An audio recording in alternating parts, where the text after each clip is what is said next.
Ezekiel Machogu mbakini gabolire omuraibense kweneke mnango sirale abasubati anomono kurwa sorgongo rwa Gusii ile kweneke mnango enyorera bale engelia yabo ya kiralitko okwana kurwa sensemo ya South Mugrango nigo amochia ebikorwa ebibye negativwe chinga kichokorobekana anomono litko lya 77 ase ali irabuna bikorwa bune byombiriko chikwenekigwa amatuko alibosyo.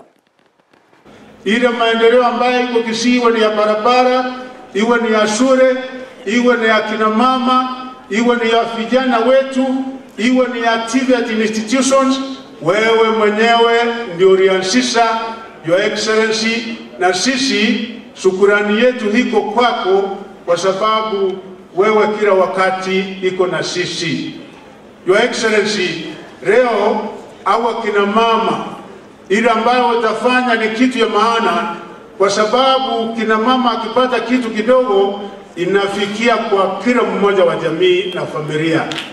Itafika kwa watoto, itafika kwa wazee, hata masomo ya watoto wetu wakishapata tuko na hakika ya kwamba itafika kwa watoto wetu. Kwa sababu nao wanamoro tibuya. Kakitaje tukumoto changere takala tibuya. Muwanchache nendache. Ngine Your Excellency, sisi kama jamii ya Wakisii tungetaka tuwahakikishie Wakisii wako kila bahari.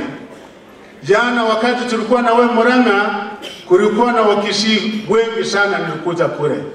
Wakati tulikuwa na Keyo Marakwet, siku ile wiki nyingine Wakisii wamenua mashamba, wengine wanafanya biashara kule. Wakati nituma Nyandarua, wakati nimeenda Laikipia, wakati wiki ile nilienda Hembu, Wakisii wamejaa kule. Kama iko mtu ambaye anataka upendo na amani Kenya hii, kweli ni mtu anaitwa Mkisii. Kwa sababu sisi watu wetu wako kila sehemu ya Kenya hii. Lakini wote katatu aromorembe. Mimi tulikaa na washeki na Ngwai, kina Sam Nyamaya huko hapa, tukaketi na Osoro, Chafeti Nyakundi, ndugu yangu Manduku, ndugu yangu Chanda, ndugu yangu Mogaka na wazee na wajumbe wa Kisii. Tunaomba msamaha. Yale ambayo yalifanyika tarehe 7 utaweza kuyasikia.